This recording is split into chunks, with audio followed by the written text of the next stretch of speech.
श्री गणेशाय नमः। चतुर्थोऽध्यायः।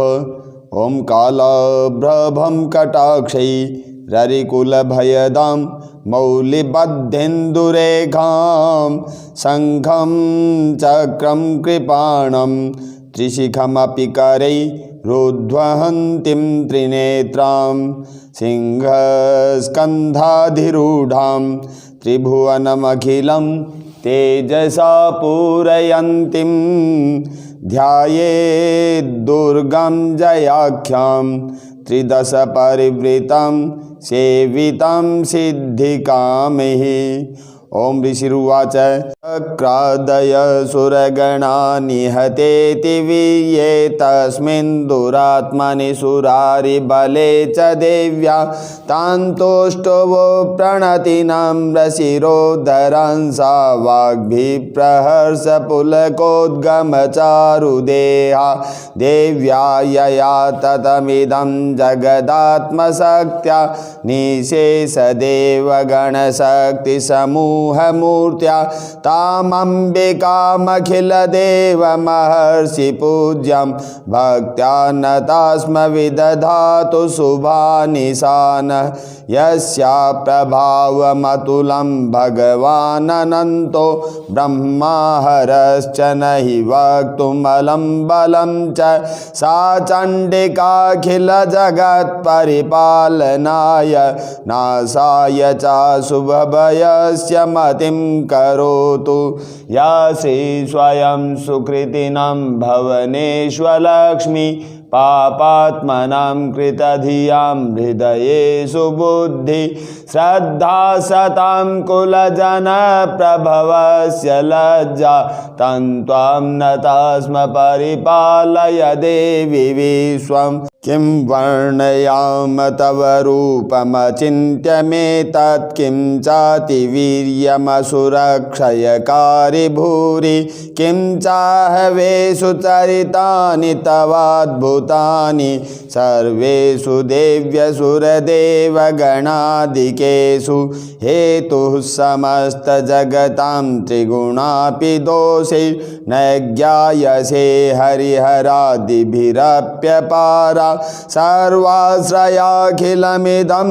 जगदंशभूतमव्याकृता हि परमा प्रकृतिस्त्वमाद्या यस्या समस्तसुरता समुदीरणेन तृप्तिं प्रयाति सकलेषु मखेषु देवी स्वाहा शिवै पितृगणस्य च तृप्तिहेतु रुचार्यसे त्वमत एव जनीष्वधा च या मुक्तिहेतुरविचिन्त्य महाव्रता त्वमभ्यस्यसे सुनियतेन्द्रियतत्त्वसारे मोक्षार्थिभिर्मुनिभिरस्तसमस्तदोषैर्विद्यासि सा भगवती परमा देवी शब्दात्मिका सुविमलर्घ्यजुषां निधान मुद्गीतरम्यपदपाठवतां च साम्नां देवी त्रये भगवती भवभावनाय वार्ता च सर्वजगतां परमार्तिहन्ति मेधासि देवी विदिताखिलशास्त्रसारा दुर्गासि दुर्गभवसागर नौरसंगा श्रीकैटभारि हृदयैककृताधिवासा गौरी त्वमेव शशिमौलिकृत प्रतिष्ठा ईषत्सहस्रममलं परिपूर्णचन्द्र बिम्बानुकारि कनकोत्तमकान्तिकान्तम् अत्यद्भुतं प्रहृतमातरुषा तथापि वक्त्रं विलोक्य सहसा महिषासुरेण दृष्ट्वा तु देवी कुपितं भ्रुकुटीकरालमुद्यच्छ शङ्खसदृशच्छवियन्न सद्य प्राणान्मुमोच महिषस्तदतीव चित्रं किर्जीव्यते हि कुपितं तकदर्शनेन देवी प्रसीद परमा भवती भवाय सद्यो विनाशयसि कोपवती कुलानि विज्ञातमेतदधुनैव यदस्तमेतन् नीतं बलं सुविपुलं महिषासुरस्य ते सम्मता जनपदेषु धनानि तेषां यशंसि न च सीदति धर्मवर्गः धन्यास्त एव निभृतात्मजभेत्यदारा येषां सदाभ्युदयदा भवति प्रसन्ना धर्म्याणि देवि सकलानि सदैव कर्मन् यत्यादृत प्रतिदिनं सुकृति करोति स्वर्गं प्रयाति च ततो भवति प्रसादाल् लोकत्रयेऽपि फलदाननुदेवि तेन दुर्गे स्मृता हरसि भीतिमशेषजन्तो स्वस्थे स्मृता मतिमतीव शुभां ददासि दारिद्र्यदुःखभयहारिणि का त्वदन्या सर्वोपकारकरणाय सदार्द्रचित्ता एभिर्हते जगतुपैति सुखं तथैते कुर्वन्तु नाम नरकाय चिराय पापं संग्राममृत्युमधिगम्य दिवं प्रयान्तु मत्वेति नूनमहितान् विनिहंसि देवी दृष्ट्वैव किं न भवति प्रकरोति भस्म सर्वासुरा नरिषु यत्प्रहिणोषि शस्त्रं लोकान् प्रयान्तो रिपवोऽपि शस्त्रपूता इत्थं मतिर्भवति तेष्वपि तेति साध्वी खड्गप्रभानिकरविस्फुरणैस्तथोग्रै शूलाग्रकान्तिनिवहेन दृशोऽसुराणां यन्नागता विलयमंसुमदिन्दुखण्ड योग्याननं तव विलोकयतां तदेतत् दुर्वृत्तवृत्तशमनं तव देवि शीलं रूपं तथैतदविचिन्त्यमतुल्यमन्यै वीर्यं च हन्त्रे तदेव पराक्रमाणां वैरीष्वपि प्रकटितैव दया त्वयेत्थं केनोपमा भवतु तेस्य पराक्रमस्य रूपं च शत्रुभयकार्यतिहारिकुत्र चित्ते कृपा समरनिष्ठुरता च दृष्टा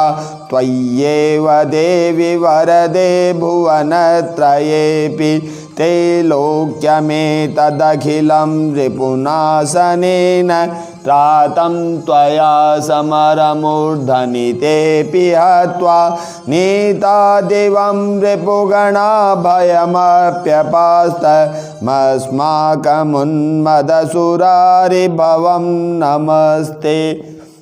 शूलेन पाहि नो देवी पाहि खड्गेन चाम्बिके घण्टास्वनेन नः पाहि चापज्यानि स्वनेन च प्राच्यां रक्ष प्रतीच्यां च चण्डिके रक्ष दक्षिणे ब्राह्मणेनात्मशूलस्य उत्तरस्यां तथेश्वरी सौम्यानि यानि रूपाणि त्रैलोक्ये विचरन्ति ते यानि चात्यर्थघोराणि ते रक्षास्मंस्तथा भुवं खड्गशूलगदादीनि यानि चास्त्राणि तेऽम्बिके करपल्लवसङ्गीनि तैरस्मान् रक्ष सर्वतः।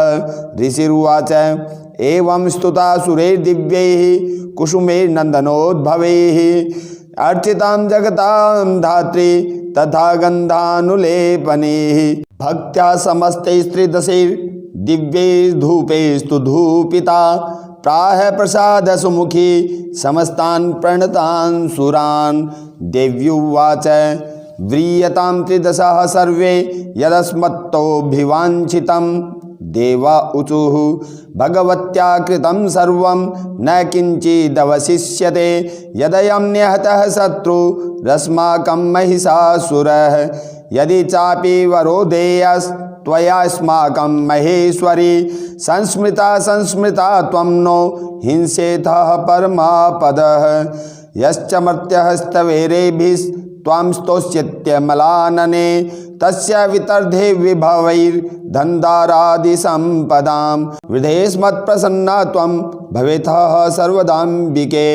ऋषिरुवाच इति प्रसादिता देवैर्जगतोऽर्थे तथात्मनः तथेत्युक्त्वा भद्रकाली बभुवान्तर्हिता नृप इत्येतत्कथितं भूप सम्भूता सा यथा पुरा देवी देवशरीरेभ्यो जगत्त्रयहितेशिनी पुनश्च गौरी देहात् सा समुद्भूता यथा भवत् वधाय दुष्टदैत्यानां तथा शुम्भनिशुम्भयोः रक्षणाय च लोकानां देवानामुपकारिणी तच्छृणुष्व मया ख्यातं यथावत् कथयामि ते।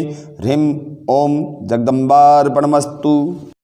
सिद्धि की इच्छा रखने वाले पुरुष जिनकी सेवा करते हैं तथा देवता जिन्हें सब ओर से घेरे रहते हैं उन जया नाम वाली दुर्गा देवी का ध्यान करें। उनके श्री अंगों की आभा काले मेघ के समान श्याम है। वे अपने कटाक्ष से शत्रु समूह को भय प्रदान करती है। उनके मस्तक पर आबद्ध चंद्रमा की रेखा शोभा पाती है। वे अपने हाथों में शंख चक्र कृपाण और त्रिशूल धारण करती हैं। उनके 3 नेत्र हैं। वे सिंह के कंधे पर चढ़ी हुई हैं और अपने तेज से तीनों लोकों को परिपूर्ण कर रही है। ऋषि कहते हैं अत्यंत पराक्रमी दुरात्मा महिषासुर तथा उसकी दैत्य सेना के देवी के हाथ से मारे जाने पर इंद्र आदि देवता प्रणाम के लिए गर्दन तथा कंधे झुकाकर उन भगवती दुर्गा का उत्तम वचनों द्वारा स्तवन करने लगे। उस समय उनके सुंदर अंगों में अत्यंत हर्ष के कारण रोमांच हो आया था। देवता बोले संपूर्ण देवताओं की शक्ति का समुदाय ही जिनका स्वरूप है तथा जिन देवी ने अपनी शक्ति से संपूर्ण जगत को व्याप्त कर रखा है, समस्त देवताओं और महर्षियों की पूजनिया उन जगदम्बा को हम भक्तिपूर्वक नमस्कार करते हैं। वे हम लोगों का कल्याण करें। जिनके अनुपम प्रभाव और बल का वर्णन करने में भगवान शेषनाग, ब्रह्मा जी तथा महादेव जी भी समर्थ नहीं है। वे भगवती चंडिका संपूर्ण जगत का पालन एवं अशुभ भय का नाश करने का विचार करें। जो पुण्यात्माओं के घरों में स्वयं ही लक्ष्मी रूप से, पापियों के यहाँ दरिद्रता रूप से, शुद्ध अंतःकरण वाले पुरुषों के हृदय में बुद्धि रूप से, सत्पुरुषों में श्रद्धा रूप से तथा कुलीन मनुष्य में लज्जा रूप से निवास करती हैं, उन आप भगवती दुर्गा को हम नमस्कार करते हैं। देवी आप संपूर्ण विश्व का पालन कीजिए। देवी आपके इस अचिंत्य रूप का, असुरों का नाश करने वाले भारी पराक्रम का तथा समस्त देवताओं और दैत्यों के समक्ष युद्ध में प्रकट किए हुए आपके अद्भुत चरित्रों का हम किस प्रकार वर्णन करें। आप संपूर्ण जगत की उत्पत्ति में कारण है। आप में सत्वगुण, रजोगुण और तमोगुण ये तीनों गुण मौजूद हैं, तो भी दोषों के साथ आपका संसर्ग नहीं जान पड़ता। भगवान विष्णु और महादेव जी आदि देवता भी आपका पार नहीं पाते। आप ही सबका आश्रय है। यह समस्त जगत आपका अंशभूत है, क्योंकि आप सबकी आदिभूत अव्याकृता परा प्रकृति हैं। देवी संपूर्ण यज्ञों में जिसके उच्चारण से सब देवता तृप्ति लाभ करते हैं, वह स्वाहा आप ही हैं। इसके अतिरिक्त आप पितरों की भी तृप्ति का कारण है। अतएव सब लोग आपको स्वधा भी कहते हैं। देवी, जो मोक्ष की प्राप्ति का साधन है, अचिंत्य महाव्रत स्वरूपा है, समस्त दोषों से रहित, जितेंद्रिय, तत्व को ही सार वस्तु मानने वाले तथा मोक्ष की अभिलाषा रखने वाले मुनिजन जिसका अभ्यास करते हैं, वह भगवती परा विद्या आप ही हैं। आप शब्द स्वरूपा हैं। अत्यंत निर्मल ऋग्वेद, यजुर्वेद तथा उद्गीत के मनोहर पदों के पाठ से युक्त सामवेद का भी आधार आप ही हैं। आप देवी त्रयी, तीनों वेद और भगवती छहों ऐश्वर्यों से युक्त हैं। इस विश्व की उत्पत्ति एवं पालन के लिए आप ही वार्ता, खेती एवं आजीविका के रूप में प्रकट हुई है। आप संपूर्ण जगत की घोर पीड़ा का नाश करने वाली हैं। देवी, जिससे समस्त शास्त्रों के सार का ज्ञान होता है, वह मेधा शक्ति आप ही हैं। दुर्गम भवसागर से पार उतारने वाली नौका रूप दुर्गा देवी भी आप ही हैं। आपकी कहीं भी आसक्ति नहीं है। कैटभ के शत्रु भगवान विष्णु के वक्ष स्थल में एकमात्र निवास करने वाली भगवती लक्ष्मी तथा भगवान चंद्रशेखर द्वारा सम्मानित गौरी देवी भी आप ही हैं। आपका मुख मंद मुस्कान से सुशोभित, निर्मल, पूर्ण चंद्रमा के बिंब का अनुकरण करने वाला और उत्तम स्वर्ण की मनोहर कांति से कमनीय है। तो भी उसे देखकर महिषासुर को क्रोध हुआ और सहसा उसने उस पर प्रहार कर दिया। यह बड़े आश्चर्य की बात है। देवी, वही मुख जब क्रोध से युक्त होने पर उदयकाल के चंद्रमा की भांति लाल और तनी हुई भौं के कारण विकराल हो उठा, तब उसे देखकर जो महिषासुर के प्राण तुरंत नहीं निकल गए, यह उससे भी बढ़कर आश्चर्य की बात है। क्योंकि क्रोध में भरे हुए यमराज को देखकर भला कौन जीवित रह सकता है। देवी, आप प्रसन्न हो। परमात्मा स्वरूपा, आपके प्रसन्न होने पर जगत का अभ्युदय होता है और क्रोध में भर जाने पर आप तत्काल ही कितने कुलों का सर्वनाश कर डालती है। यह बात अभी अनुभव में आई है, क्योंकि महिषासुर की यह विशाल सेना क्षण भर में आपके कोप से नष्ट हो गई है। सदा अभ्युदय प्रदान करने वाली आप जिन पर प्रसन्न रहती हैं, वे ही देश में सम्मानित हैं। उन्हीं को धन और यश की प्राप्ति होती है। उन्हीं का धर्म कभी शिथिल नहीं होता तथा वे ही अपने हृष्ट पुष्ट स्त्री पुत्र और भृत्यों के साथ धन्य माने जाते हैं।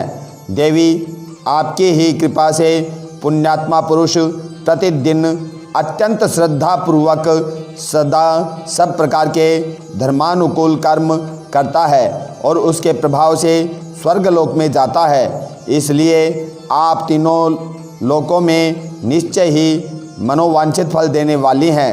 माँ दुर्गे, आप स्मरण करने पर सब प्राणियों का भय हर लेती हैं और स्वस्थ पुरुषों द्वारा चिंतन करने पर उन्हें परम कल्याणमयी बुद्धि प्रदान करती हैं।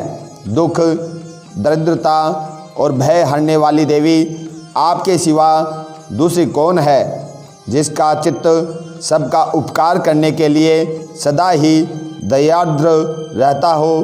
देवी, इन राक्षसों के मारने से संसार को सुख मिले तथा ये राक्षस चिरकाल तक नरक में रहने के लिए भले ही पाप करते रहे हों, इस समय संग्राम में मृत्यु को प्राप्त होकर स्वर्गलोक में जाएं। निश्चय ही यही सोचकर आप शत्रुओं का वध करती हैं। आप शत्रुओं पर शस्त्रों का प्रहार क्यों करती हैं? समस्त असुरों को दृष्टिपात मात्र से ही भस्म क्यों नहीं कर देती? इसमें एक रहस्य है। ये शत्रु भी हमारे शस्त्रों से पवित्र होकर उत्तम लोकों में जाएं। इस प्रकार उनके प्रति भी आपका विचार अत्यंत उत्तम रहता है।